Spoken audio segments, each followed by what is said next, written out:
കണ്ണൂരിന്റെ സ്വന്തം ലാറ്ററേറ്റ് പീഠഭൂമിയും ഒരുപാട് ചരിത്രങ്ങൾ ഇറങ്ങുന്ന മണ്ണുമാണ് മാടായിപ്പാറ. പൂക്കളും പൂമ്പാറ്റകളും പുൽമേടുകളും നിറഞ്ഞു നിൽക്കുന്ന, കണ്ണിനും മനസ്സിനും കുളിർമയേകുന്ന സ്ഥലം.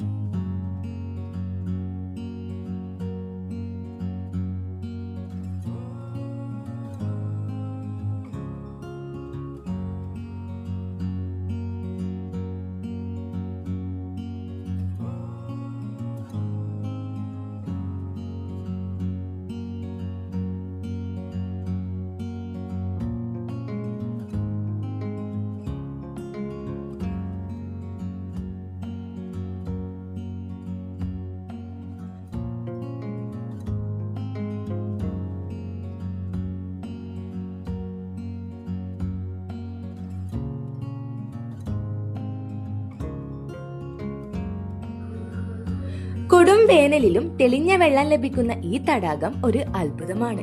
ഈ തടാകത്തിനൊരു കഥയുണ്ട്.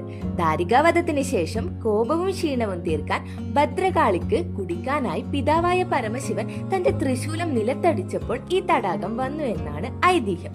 ത്രിശൂലത്തിന്റെ മുനകൾ ആഴ്ന്നിറങ്ങിയതിന്റെ ഫലമായി തടാകത്തിനടിയിൽ 3 കിണറുകളുണ്ട് എന്നാണ് വിശ്വാസം.